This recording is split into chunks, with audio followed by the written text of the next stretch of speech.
A big thank you to all of my listeners. And if you would like to support this transmission even more and boost your trading account, go to trendfollowing.com/now. And without any further delay, on to today's show.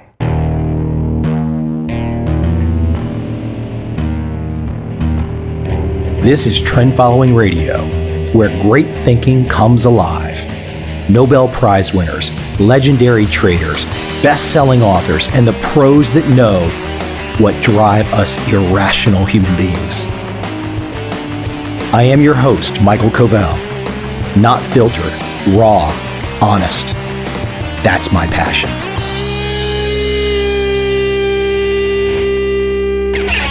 Today's podcast is outside the box. Well, I guess I could make an argument that all of my podcasts are outside of the box. Amy Herman has a new book out called Visual Intelligence: Sharpen Your Perception, Change Your Life. Amy is all about art.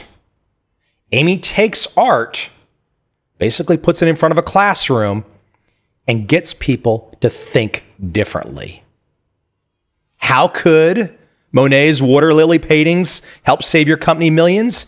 Amy has an answer. Really cool insights, and I hope you enjoy this conversation with Amy Herman.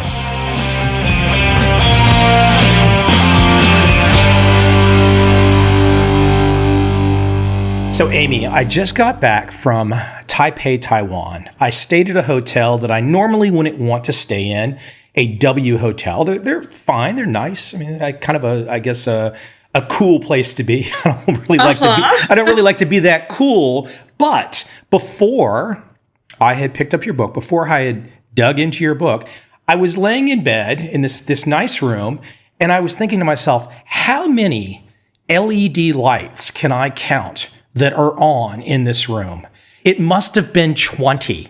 I mean, and so I'm making a note to myself. I'm like, oh my gosh, there's got to be a business here that I can have to block out LED lights when you go to hotel rooms. Great. So then, of course, I get into your book. Lo and behold, there's this soap story, and it turns out somebody's already doing something with LED lights. But I thought you might appreciate that I was sitting there before I even looked at your work, before I was familiar with your work. I was sitting there and feeling it already. Well, that's great to hear, but it's also nice to know that you have that entrepreneurial spirit, thinking, how can I make a business out of this? But what you just described is so much of what I'm trying to convey in this book about not only seeing the big picture, but how we can fix the big picture by taking care of the small details. Yeah, it's tough. We all just constantly walk on by so much of life. I tell you, I've got a lot of points here I want to talk about, but let's break apart a great big picture story that you talk about. We don't have to go in too much in depth, but just cover to let people understand what I already referred to it, the soap story. Explain that story. I think it's a great inroad into your world. Well, I use it early on in the book because I think it is so illustrative of what you just talked about, how much we're missing, and to a greater point, how much we take for granted. Derek Kayanga was an immigrant from Uganda who was staying in a hotel in the United States. He left his room and came back, and housekeeping had cleaned his room while he was gone. And when he went into the bathroom, he noticed that there was a brand new soap on the sink in a box. And he panicked, and he took the box of soap downstairs, and he said to the concierge, "Where's the soap from this morning?" And they said, "Well, sir, we replace the soap every day." And he said, "But I hadn't used up that soap. I don't want to be charged for a new soap." And the concierge explained to him that the soaps were replaced every day for every hotel guest, complimentary, and that he wasn't going to be charged for it.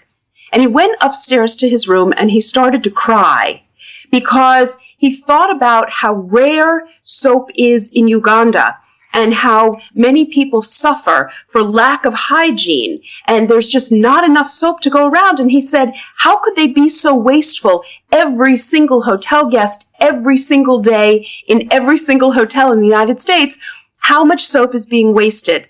And as a result of him not just seeing this as a waste, but turning it into opportunity, he started the Global Soap Project.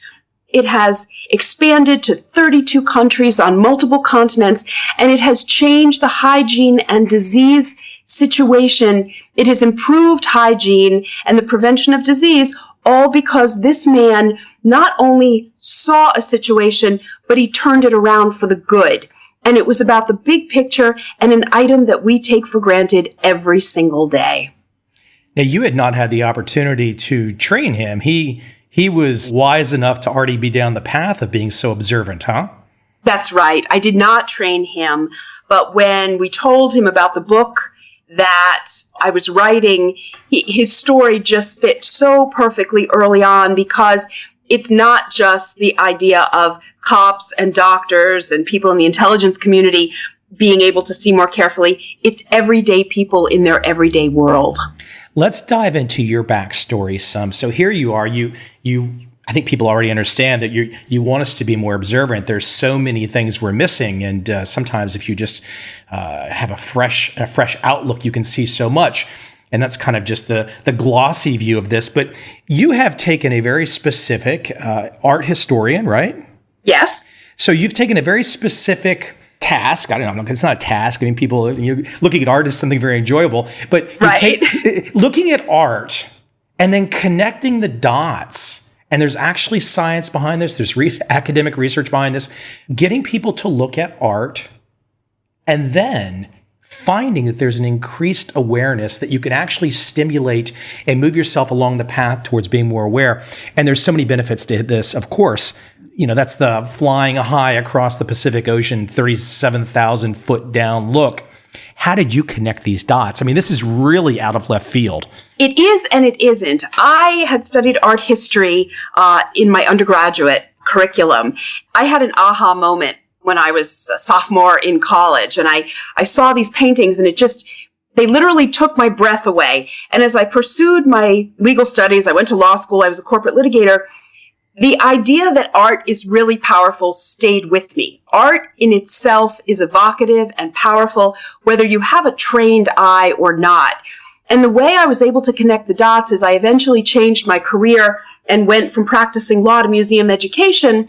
But when I was in the museum education field, I realized art is not just for people who studied art history or have, an educated eye. It's so powerful that everyone responds to art. And when I started this program, it was not my idea. It actually came from Yale. The idea was to train medical students to look at works of art so they could bring those skills back to a clinical setting. And after doing that for a couple of years, I said, this is much bigger than medical students. Everybody needs to have good observation, perception, and communication skills. And art presents this incredible set of data. It's fresh. It's new. Most people haven't looked at works of art critically and in depth. And I realized that the skills that are involved in looking at works of art are readily, easily, and just almost without making a leap, you can transfer them to almost any profession. And that's when I started to expand the art of perception. That very first moment where someone, and I'll mention my Taipei experience from just last week. So it used to be the tallest building in the world. It's called Taipei 101. It still has the fastest elevators in the world. It's quite amazing. But you know what? I was so fascinated just to walk around this building from many vantages in the city and to take pictures and to observe it and to look and to think about all the details that had gone into this. But it's funny, before you see something, and this building I think many people could view as a piece of art, a very big piece, but before you see that piece of art and then you focus on it, I noticed in myself something happens. Once you say, okay, I'm going to focus on this, the concentration, and something starts to happen to me. And I don't know if it's the freshness of it, but then I almost forced myself to take this trip because I knew I needed a kind of recharge, and it did exactly that. That's the really skimmed down version of where you go, but I think it's somewhat in your headspace, isn't it? It's in your headspace, but it's also in your environment. I find I conduct about half of my classes in museums, and the other half I do in secured training sites and conference rooms. And I find while they're equally participatory and you learn in both kinds of sessions, when you change your mindset and you change your environment, you leave thinking differently. When I bring a group of surveillance agents to an art museum, they're out of their comfort zone. and they're noticing things. They're not just looking at the works of art. They're looking at the frames. They're looking at how people are looking. They're looking at brushstroke. They're looking at what's installed around it. And my class is really not so much about finding answers, but how you ask questions. And your example of thinking about this building changed your focus, and there was probably a whole list of things you wanted to know, all these questions. So the program is about critical inquiry. And are we framing questions to elicit the information we need to do our jobs? So I use art as the data to think about framing questions, and then you transfer it right back to your job. So yeah, I agree with you. Looking at a work of art puts you in a different mindset. But when you're in a new environment like a museum, it changes your whole presence and your whole perspective. Is half the battle when you first start this, and I want to go into some of these examples and talk about the art of perception that you've been running for a long time with medical students, but when you first, there's this, it just kind of overtakes you where you just calm down. I mean, there's a calming when you are put into this new environment. Like you said, it takes people out of their comfort zone, but there's a calming part to this. At least that's what I feel myself. Am I off base? No, you're not off base at all. One of the things I think that has resonated over all these years, I keep asking myself, why is this program resonating with so many different people in so many different professions? And I've come to the conclusion there are two parts to it. The first is art is powerful. As I said, everyone sees something. No one can say, well, I don't know what you're talking about. All I ask is, what do you see? But the calming part comes from the fact that art is not threatening. I make it clear in each of my classes, there are no right and wrong answers here. Everybody sees things differently, and there are no judgments. I want to hear what you have to say. I want to hear your insights. And let's start with an even playing field, assuming that everyone in the class knows nothing about art, and we go from there. And one of the things that I do in every class is I ask all the participants to refrain from taking notes. And it's amazing the look of relief on their faces. I say that I prefer that you engage in looking at the works of art and in the dialogue instead of worrying about writing everything down. And the look of relief on their faces that all I'm asking of them is to look and tell me what they see. It creates almost immediate engagement. We end up having a great time, and people are very candid because I think looking at art is just not threatening. You also had to get people to turn the phones off, right?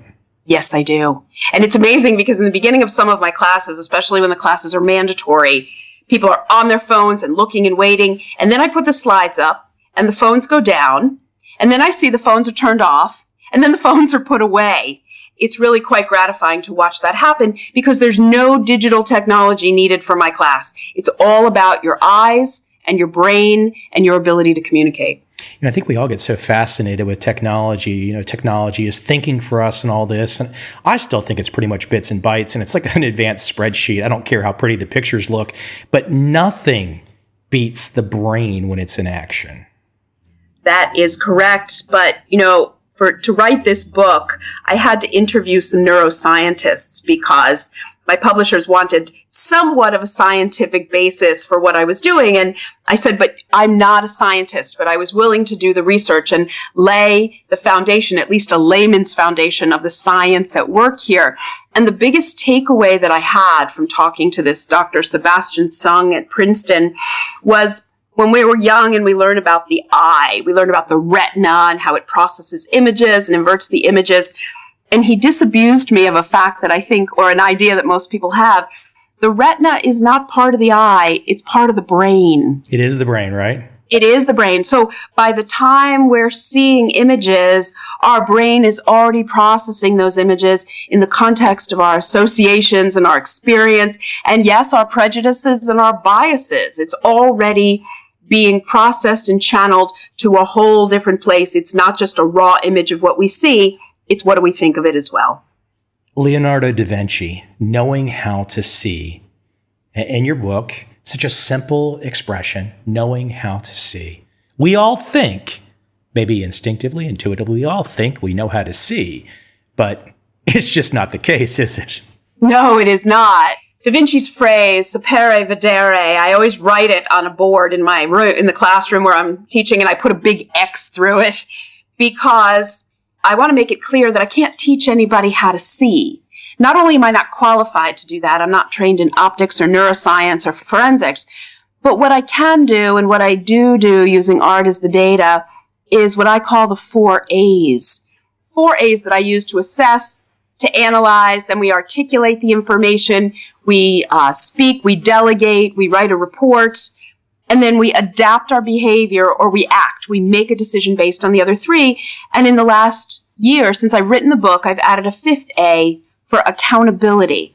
We are accountable for our decisions. So those are the skills that I work on. I really don't focus so much on how to see. I want to think about how do you observe, how do you perceive, and how do you communicate to be most effective in your profession. So back in the day, though, your original training and programs, this was designed for medical students. I want you to explain that. But then you made a very clever, interesting pivot to where you got the NYPD involved. Why don't you talk about the early start with the medical students and how that evolved, and then talk about this pivot to bringing in detectives at NYPD. And I don't know how many people out there right now have ever heard that there's the possibility that cops in New York City have actually increased their perceptive abilities via studying art. Thousands of them have, which is amazing. I'm happy to tell the story. It never ceases to amaze me to think about how this came about. When I was the head of education at the Frick Collection in New York City, I started the program. I mentioned that it was a program already established at the Yale Center for British Art in collaboration with Yale Medical School. The rationale underlying the program was take medical students out of the clinical setting, out of the medical school, bring them to the art museum, teach them to analyze works of art, not substantively, but to talk about what they observe, so that when they go back to that clinical setting, they'll have a clearer view of their patients. They'll be able to look at their patients more clearly. I asked Yale's permission to start a similar program at the Frick Collection with our neighbor, Weill Cornell Medical School. And Yale said, absolutely, go ahead. So we started the program with the medical students, and it was wildly successful. We had waiting lists for the students, and it was covered in the New York Times. So we expanded to other medical schools. And by 2004, I started that program in 2000 at the Frick. And in 2004, I was out to dinner with some of my friends, and I was telling them about all these medical students that I worked with and what tunnel vision they had. And I wasn't saying it negatively. I just said that when you're a medical student, everything is in the context of diagnosis and physiology and anatomy. And their myopia was just overwhelming for me. They didn't know anything about art, which is fine, but their vision was so limited. And a friend at that dinner said to me, why are you just doing this for medical students? Why aren't you doing this for people who really need good observation skills? That was Saturday night. We were at the dinner. Monday morning, I decided, you're right, I should be doing this for homicide detectives. So I picked up the phone and I decided cold call the NYPD. So I picked up the phone and I said to the switchboard operator, hi, my name is Amy Herman. I'm the head of education at the Frick Collection, and I have a great idea.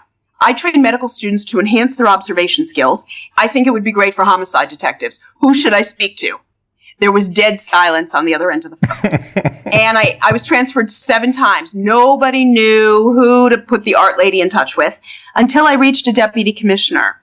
And I knew that he knew what I was talking about because he said to me, Miss Herman, if this is such a visual thing, why are we on the phone? So I invited him to the Frick Collection with 7. Why were you not knocking on his door? Go and see, as they say at Toyota, right? Go and see, right. Well, he came to the Frick to see. He brought 7 colleagues from the New York City Police Training Academy. First time we ever had guns in the museum.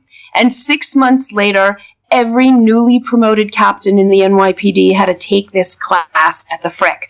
And what was so amazing about it was it was absolutely natural. Every month I had a new class of captains. And then I got a call from the Wall Street Journal. And the reporter said, I understand you have cops at the Frick. What are you doing to them? As if something illicit was going on behind closed doors at the Frick Collection. So I invited the Wall Street Journal reporter to come see what we were doing. And unbeknownst to me, she was going out into the precincts and the streets of New York City and asking these cops, how are you doing your job differently after learning to look at works of art with Amy at the Frick? And in July of 2005, on the front page of the Wall Street Journal, column A1, it said, to master the art of solving crime, cops study Vermeer at the Frick. if I tell you that every inbox in my life exploded after that article, I got calls from agencies around the world, the FBI, the Department of Defense, the military, first responders, and they all said the same thing. Come teach us how to see like you did those cops in New York. And I said to them, I can't teach anyone how to see, but I explained about the 4 A's, and that's when the program really took off. I started working with CEOs and corporations and hospitals and U.S. special operations because we all realized that there was a much broader application to observation, perception, and inference and communication than just in the medical field. And that's how the program took off. Take a law enforcement officer that you can think of, an example. You mentioned the kind of the general example of on the street and it's helped them. But give an example of perhaps someone that might have shared a story with you or how your training in the law enforcement field in particular really made a difference. Put some meat and flesh on those bones so we can kind of see it's more clearly. Sure. 2 examples come to mind. One of them I talk about in the book, one of them I don't. The first example was a deputy sheriff in North Carolina. And I talk about a concept in my class. It's called the pertinent negative. It's talking about what you don't see in addition to what you do see to actually give a more accurate picture of what you're looking at. And this sheriff told me the story about a boat. They ruled it an accidental death where the boat turned over and the occupant of the boat fell underwater, drowned, hit the propeller. And the sheriff said when he was at the crime scene, something just didn't sit right with him. And he said, I thought about your class, Amy. And he said, I couldn't remember the name of what you called it. It was the pertinent negative, but something wasn't right. And I noticed that the papers, the registration papers in the boat weren't wet. He said, if the boat had turned over, then its contents would have spilled and those papers would have been wet and they weren't. And therefore the story didn't add up and the death ended up being ruled a homicide instead of an accident. He was able to put together the pieces of the methodology that I teach, apply it right to an investigation. The other example, which I thought was very interesting, there was someone who worked, he was a detective late on a Saturday night in Brooklyn, and he got a call that they found a body, and the body was rolled up in a rug. He was called to the crime scene. The cops at the crime scene told him that they thought it was a prostitute from the neighborhood. And they said, we found her body. We believe it's the prostitute in the neighborhood. And he said they brought him to the crime scene. They unrolled the carpet in which her body had been stuffed. And he said, I remembered in Amy's class, she said it's big picture and small details. And he said, I looked at the hair, the nails, and the toes. Freshly done hair, freshly manicured nails, freshly painted toes. He said those weren't the telltale signs of a prostitute. And he said he told his team this isn't a prostitute from the neighborhood. And it ended up being a missing graduate student from New York City who had been missing, and there was a high-profile search for her, and they found her. All because he looked at the small details on this bruised and beaten body, and he was able to make a determination that really contravened what his team thought. So it's the idea of small details, big picture, the pertinent negative, just different tools to use at the crime scene. And the other example is, I had a detective who took my class 3 times. And when he came in the 3rd time, I said, Detective, I've seen you before. What are you doing here? He said, I'm really bad at this. And what your class made me realize is, when I get a call to a crime scene, I've already envisioned in my head what that crime scene's going to look like before I even get there. And that's not the way to do my job. You know, when you talk about small details, though, this is something I love to do. I love to look at human behavior, crowd psychology, all these different things, and neuroscience. And I've had a ton of these guests on my podcast that you would surely know. You know, small details for the vast majority of people that go through life, sometimes to pay attention to the small details, to talk about the small details, is to go against the crowd, is to go against the system. And sometimes the crowd and the system can bite you if you point out things that perhaps shake up the apple cart. You know, I agree with that, but part of me says you have to do your own thing. I mean, as a matter of personal safety, I've gotten out of situations when I've noticed small details that no one else sees, and I say, I'm getting out of this situation. I have friends friends from law school. One in particular, she's absolutely brilliant, and she refuses to see the small details. She says ignorance is bliss. She said, look how much more you worry about the world because of what you see. But I'd rather see all these small details and feel confident in my surroundings, because one of the concepts that I really focus on, especially in the intelligence community and law enforcement world, is the idea of situational awareness, both short-term and long-term. Where am I? What's happening? Who's around me? Am I safe? And long-term situational awareness is what's happening? What are the long-term problems? What are the long-term ramifications of the situations that I observe?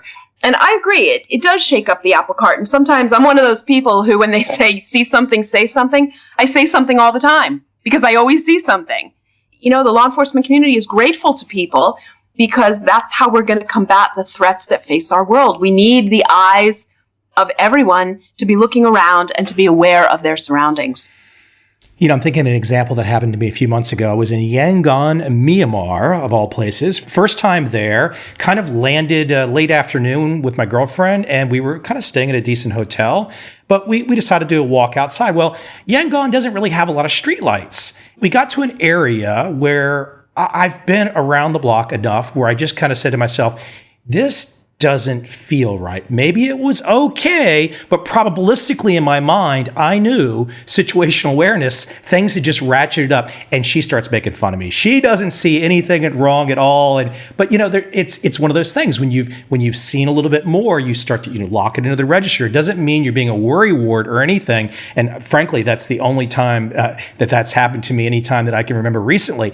And it turns out there was no issue, but I knew that situation was different. I knew that it was in a place that was not necessarily perfectly safe. Bravo for you, because I tell people to listen to that sixth sense because it's there for a reason.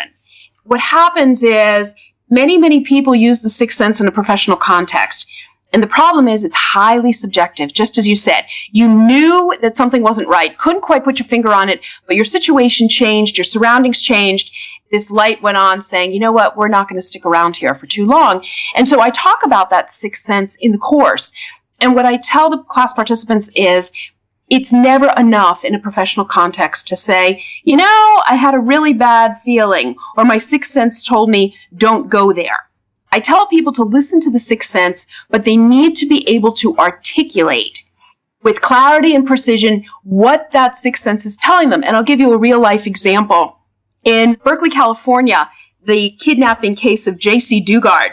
She was kidnapped when she was 11 years old, held in captivity for 18 years, and her abductor fathered 2 children with her in the backyard and raised the kids in the backyard. It was really a tragic case. But I always use it as an example how they apprehended the abductor when he wasn't committing a crime. He was at the University of California, Berkeley campus, giving out religious literature, screaming about God and screaming obscenities, and it caught the eye of a police officer, and it gave her a bad feeling. She just had a sixth sense that this guy was up to no good. So she approached him, and she asked for his ID, which you can do in California, and she ran the ID, and it turns out he was on parole. So she called his parole officer, and this is what she said. She said, look, I've got your guy here. He's giving me a bad feeling. He's giving out religious literature. He's screaming about God. He's screaming obscenities. And he's got his 2 young daughters with him. What's his story? And the parole officer said to the police officer, this guy doesn't have any daughters. Who are the kids? So the parole officer gets on the phone and says to the guy, who are the 2 girls? And he really couldn't account for them. So they arranged to meet back at the man's house. And what did they find in the backyard? J.C. Dugard, where they had been raised. And that man and his wife were arrested, and now they're serving like 400 years of consecutive sentences for crimes against children, all because the police officer had a bad feeling about this man, but she needed to be able to articulate it to the parole officer to really put it all together and be able to apprehend him. While we're in this space of crime, I want to ask about an example, and I would love for you to tell the story a little bit. So I was in the Washington, D.C. area, grew up in that area, and was there when Chandra Levy disappeared. And this was a big issue. She disappeared. It's a homicide, and she was kind of secretly dating a congressman, and everyone accused him of doing it, and it was a mess. It was a mess. You go into some details there that are really interesting. What I would love for you to do is to describe the detail that was missed. And not that you're going to try and say, hey, if they would have all taken my class, they would have figured it out. But I would love for you to kind of explain how you possibly could have got people to think differently about the Chandra Levy case, the detail they missed. You do cover that type of awareness in your training. You see where I'm trying to go? Absolutely. It's a perfect example. And I use the example of the Chandra Levy case in all my classes, not just law enforcement, because it illustrates the importance of precise communication. And it illustrates the concept that every word counts. So as you said, Chandra Levy was a government intern. It was 2001. She was 21 years old. And I'm in Washington, D.C. right now, as a matter of fact. And she went running in Rock Creek Park. She went for a jog, and she was never seen again. She was murdered in the park, and the Washington Metropolitan Police Department initiated a search for her body. And this was a high-profile case, as you said, national spotlight, because she was involved with a congressman. And when the chief of detectives gave his instruction to the detectives and the recruits, it was a massive search because Rock Creek Park is so large and it was a big case. He gave his instruction to the recruits to search for Chandra Levy's body, and this is what he said. I want you to search 100 yards from every trail in Rock Creek Park. So when they transported all the detectives and recruits to the park, before they initiated the search, the instruction was repeated. But this time, the chief's instruction was, I want you to search 100 yards from every road in Rock Creek Park. The first time the instruction said 100 yards from every trail, and the second time it said 100 yards from every road. Now, for those people who are not familiar with Rock Creek Park, it's huge. There are thousands of trails, but only hundreds of roads. And no one questioned the inconsistency. They followed directions, and they searched 100 yards from every road in Rock Creek Park. It took 10 months until they found Chandra Levy's remains. Where were the remains when they found them? 79 yards from a trail. Now, in the time span of 10 months, what happens to a body? It decomposes, and any DNA evidence attached to it is gone. Now, I can't say with any certainty or confidence that had the instructions been given consistently, they would have found her body any sooner. The takeaway from that example is that you need to be consistent in your communications, in writing and in speaking, because somebody is listening to you. And the ramifications of that change, one word changed the entire scope of the investigation. And the defendant, it took 10 years to get a conviction in that case. And just this summer, that defendant made a motion for a new trial because there was no DNA evidence tying him to the scene of the crime. And so I remind my participants that one aspect of that criminal investigation, precise and consistent communication, is paramount. It's a very sad example of what can go wrong when we play with words. One word changed the whole scope. As you say in your work, assume the other person can't see what you see. And if you assume that, then as you are being very precise with your words right now, you have to be very precise. I mean, you have to go that extra mile. And as I was going through your work and reading the book, I was thinking, man, how many times have I screwed this up? It's almost common sense once you put yourself into that way of thinking, but obviously it's not so common. You know, I've said so many times, what I'm doing is not rocket science, but judging from the number of requests and inquiries I've had about my business, I realize people are not doing this. And the terms that I put it in, we need to lay the foundation, because I communicate based on the premise that people cannot see what I'm looking at. So you lay the foundation, lay the groundwork. Because if I'm sending an email to someone, the recipient of my email can't see what I see.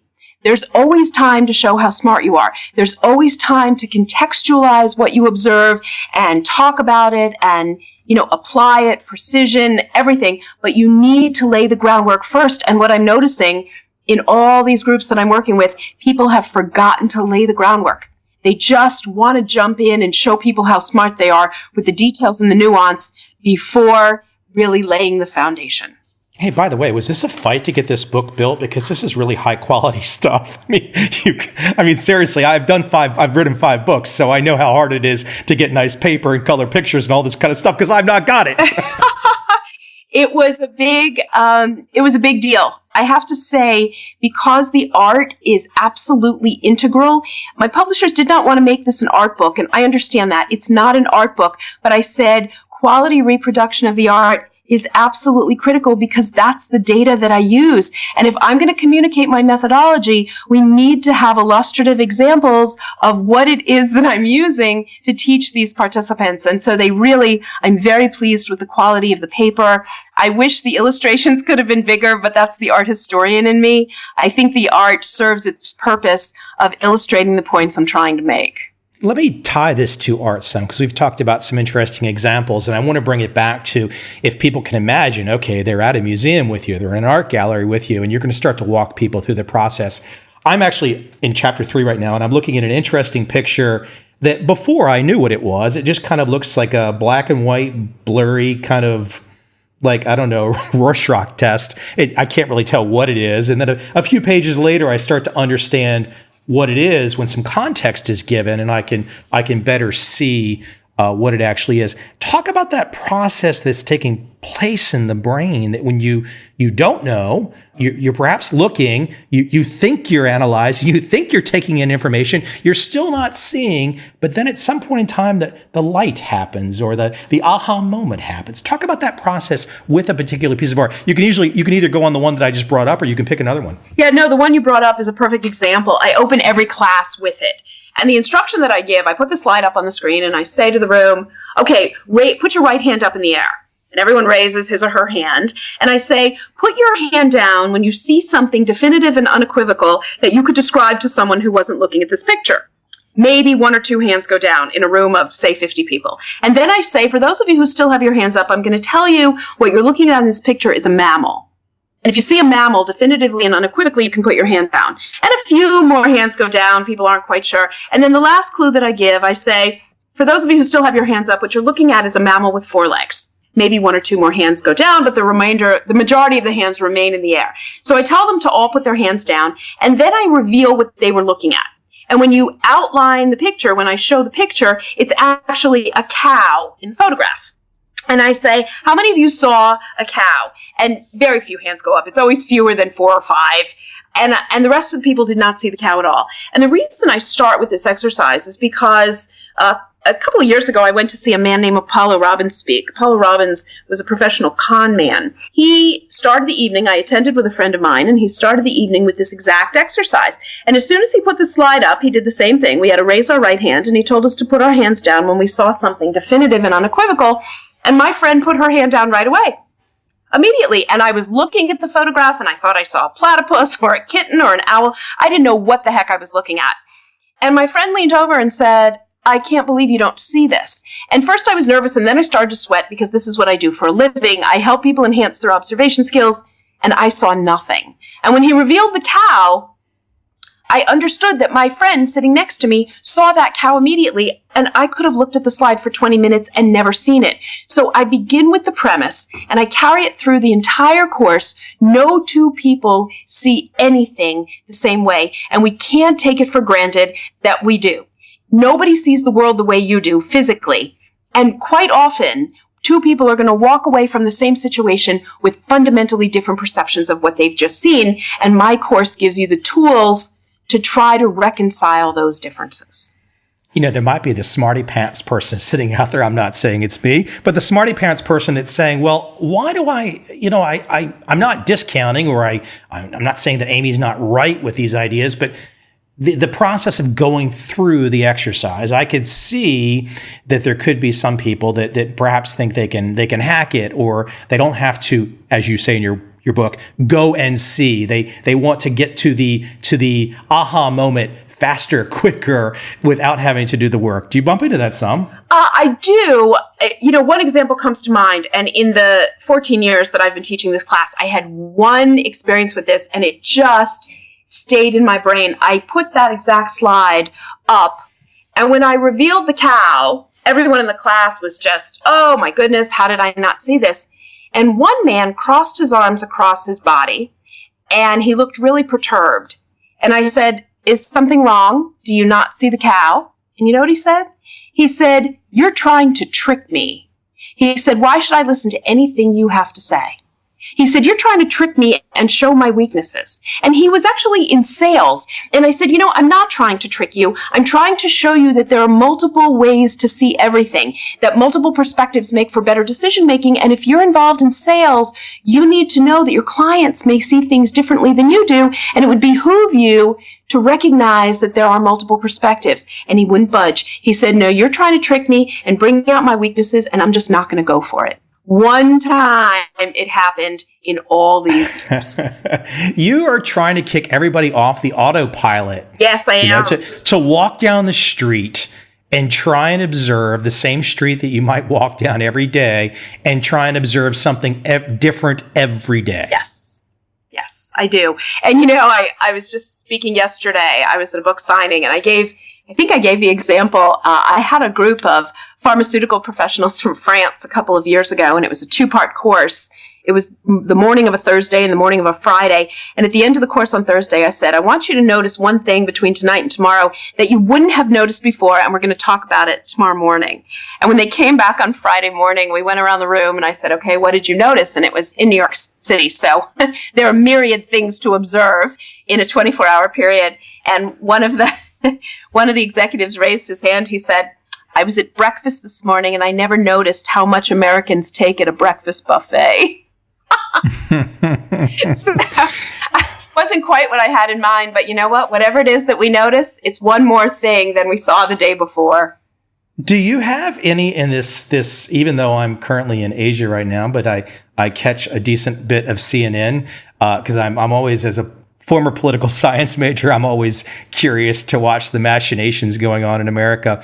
I don't think of the major candidates that were left standing, even though literally we had got to the point where some of them were now being referred to as serial killers.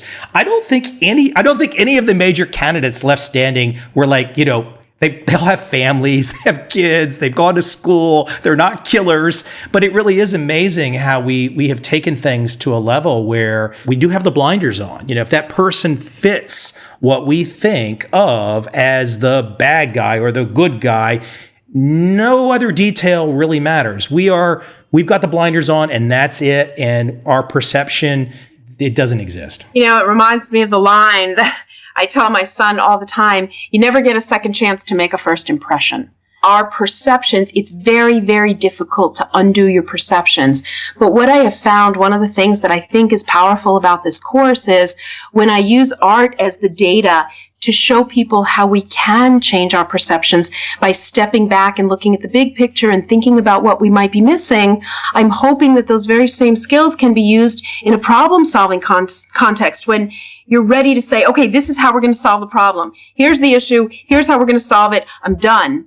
What I'd rather you do is say, here's the problem. This is what I think might be most effective, but then collaborate and ask your colleagues. I use that method of COBRA. I don't know if you've gotten to it yet in the book. Camouflaged, one, break, realign, and ask. Exactly. Yes. Exactly. I use the COBRA methodology to step back from problems that we can't necessarily solve, where we hit a wall and we get frustrated. The camouflage, you say, is there any hidden issue here that I might not see? Step back and say, what's camouflaged here? What's the problem? Then you take one issue at a time. We all know about the problems of multitasking. Focus in on this one problem. If you still can't get an answer, take a break, walk away, take a walk, do something else, give your brain a chance to refresh and rethink the inquiry so you're not focused on it all the time.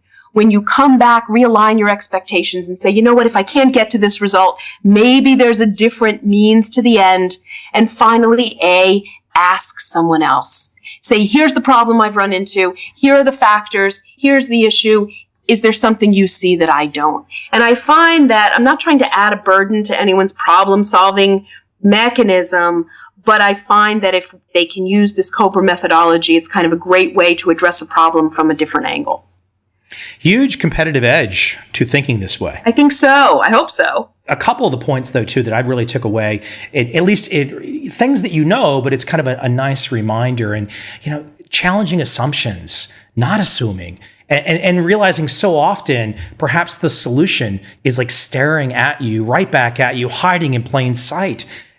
So much of this, and you quote a couple guys that I've actually had on my show, Dan Simons and Chris Chabris. I mean, the inattentional blindness. It's huge. This exists all day long, all around us, and never stops. It does. It exists everywhere and in every profession. What I'm trying to do is not just point out this problem of inattentional blindness and our inability to see things the way other people see and to miss what's hiding in plain sight, but to give you tangible tools to be able to overcome these obstacles in a professional and a personal context, to be able to say, I miss this all the time. What can I do so that I don't miss it next time? Because I have countless examples in the book of people that are missing what's hiding in plain sight. And I agree with you. I think it gives them a huge competitive advantage. Well, not to try and sell books for you directly, but I will have to say we can talk about pictures, we can talk about photographs, we can talk about images of famous art, but until you look at it, our conversation doesn't add all that you need. So I think for those that are curious and those that have been inspired today, I really think that they should definitely take a look. I mean, it's one of those things like, look, sometimes it only takes just half a day or a couple days of reading, and all of a sudden you're kind of like, wow, okay, that's a change. Can I have a new inspiration? And that's all we're looking for at any given point in time, I think. I agree. And I say that when people take my class and hopefully read my book, I'm going to apply the same idea. If one person changes the way they look at the world, then I've done my work. If one person changes the way they see their work and they see their world, and there's a behavioral alteration based on their observations, then I've been successful in this endeavor. And that's what I hope, not only for the people that take my class, but those who read Visual Intelligence as well. Visual Intelligence, it is everywhere, I assume? Yes, it is everywhere. I have to say, I definitely did not do it justice in terms of all the detail, because this is a fairly thick book. It's not a 1 hour read by any stretch of the imagination. For those people out there that have been reading these business books that are about 10,000 words and really don't say anything, this is going to require, as one might imagine with the title Visual Intelligence, it's going to require a little intelligence to get through it. But that's a good thing. I think it is a good thing. A quality read is a good thing. Yeah. Hey, Amy, where can we send people to, obviously Amazon and all that kind of fun stuff, to buy the book? Do you have a website where you want people to go to? If people want to read more about the program and the training and the book, it's artfulperception.com, www.artfulperception, perception.com. Okay, you have to promise me the next time that I'm in New York City that I can sit in a class and I can observe this process. I now that I'm curious, because I can't just do it through a book alone. I have to come there and see you. It would be a pleasure. You can sit in with my cops anytime.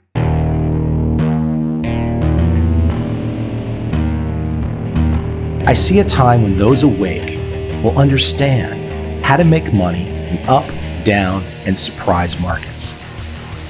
Whether new trader or experienced, college student or financial advisor, protecting against a crash or just trying to make a lot of money, trend following offers everyone an answer in uncertain times. To get started immediately, send me an email, michael@covel.com. I will send you the right trend following steps to take along with my free video. But if you want to buy and hold, trust the government and trust Wall Street, this is absolutely not for you.